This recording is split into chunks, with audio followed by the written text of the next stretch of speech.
So, hello, no? Hello. So, ako yung nanggigigil naman ng araw na to, eh. No? Kanina, nanggigigil ako kanina. Ang ganda ng outfit ko, nanggigigil ako. Ang ganda ng outfit ko, nanggigigil ako, ha? Pero bago yan, mag-make up muna tayo, eh. Nang sabi hindi naman nakakaya sa mga viewers. Yan lang. Kanina kasi, nabubwisit ako. Kasi nga, siyempre naghanap buhay ako, no? Nag-post ako ng mga items ko. Kakagigil kayo. Shout out kayo dyan, ha? Shout out kayo dyan, ha? Nag-post ako ng mga items ko. Kasi nga, naghanap buhay ako. Tapos nung nag-post ako ng aking items, maraming naghahaw. Gigigil ako sa mga haw-haw na yan, ito. Kasi nga, may naghahaw din dyan na akala mo atat-atat na bibili, no? Akala mo bibili na siya, no? Tapos sabi ko, PM sent. Ang galing, nag-PM talaga siya. Nung nag-PM na siya sa akin, ang sinabi niya sa akin, no? Ang ganda daw kuno ng mga pinos ko. Sabi ko, siyempre, sino bang magpo-post ng hindi maganda? Di walang bibili.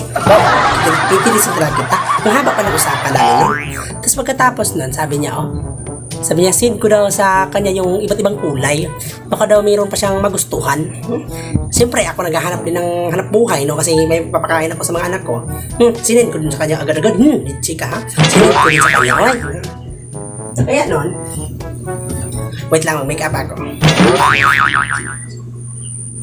Kaya nun, nang sinend ko sa kanya, asus, nagigigil ako.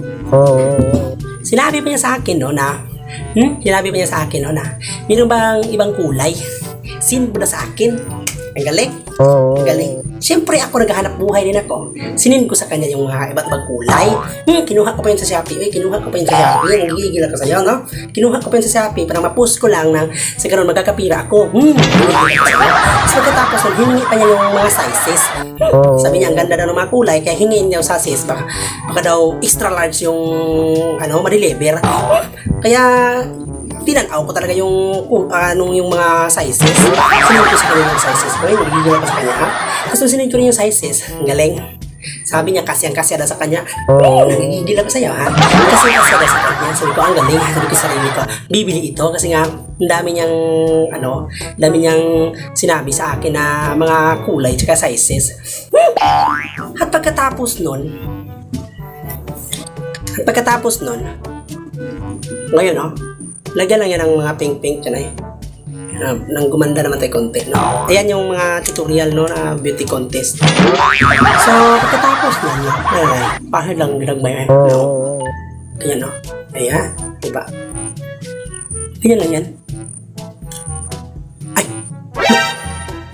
Yari dito eh. Yan nakampat na, no? Nagigigil, no? Yan nakampat na eh. Ayan.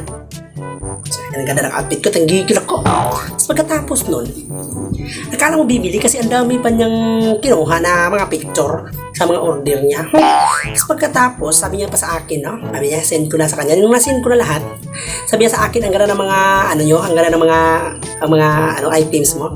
Siyempre, maganda talaga items ko. At the end lang pala sa usapan namin, chat ko lang daw siya pag may pira na siya. Nagigigil ako sa'yo, ha? Ako din nagigigil. Kung wala ka palang pira, huwag kang maghaw-haw, ha? Sa mga pinost ko, ha? Huwag kang maghaw-haw. Kung wala ka palang pira, puro kahaw, hindi ka pala u-order. Sinayang ko lang oras ko sa'yo. Kung sa iba ko na lang siguro yun ni-reply, no? Baka siguro sila mag-order na. Sa'yo kung sa inubos ng oras ko kasi marami kang tinatanong. Yung pala wala ka palang order. Hindi ako sa'yo. Hindi ka palang hiya sa outfit ko. Kailangan magpaganda ako dito kasi nakakaya sa mga viewers, no? So, ayun, ha?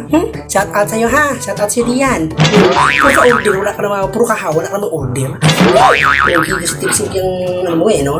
Sa susunod, maghaw ka pag mayroon ka ng pira. Maghahan ako dito, tapos wala ka palang pira. Ako nagigil sa'yo. Pag ako nakita kita, ha?